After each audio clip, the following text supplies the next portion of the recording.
21-year-old Jake Patterson smiled briefly at his father and sister as he entered this Barron County courtroom. But when it came time to answer for the murders of James and Denise Kloss and the kidnapping of Jamie, how do you plead to that charge? his emotions turned.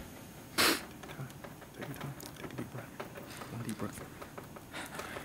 Fighting tears and loudly tapping the table while his attorney tried to calm him down. Guilty.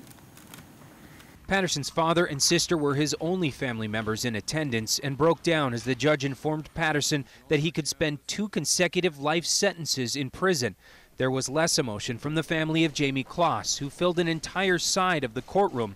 In place of tears, they showed signs of relief. You understand that by pleading guilty, you give up your right to testify and present evidence at trial? Yes. The Kloss family not only avoided a trial and forcing Jamie to testify, but everyone was spared the details of what happened inside the home in Douglas County and any re-victimization it would bring. Patterson said that was his intent. In a letter to KARE 11 reporter Lou Raguse earlier this month, he wrote he would plead guilty because he didn't want Jamie or her family to worry about a trial. Are you satisfied with the work that your lawyers have performed for you so far? Yes.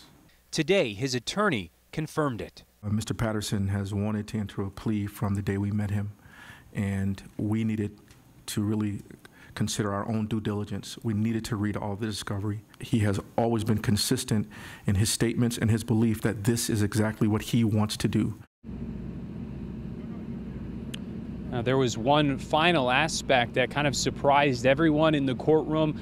Patterson stood up at the very end, looked into the camera, and said, "Bye, Jamie." Now, that audio wasn't picked up. We haven't run that video for obvious reasons. It did upset the Kloss family at the time, but they didn't speak afterwards. Nobody spoke, saying they're simply going to wait until the sentencing in order to have their day in court. Back to you. Thank you, Kent. And of course, that sentencing will be on May 24th. Our coverage of the Patterson guilty plea continues tonight on Breaking the News and at 10 o'clock. And look for in-depth coverage online at KARE11.com.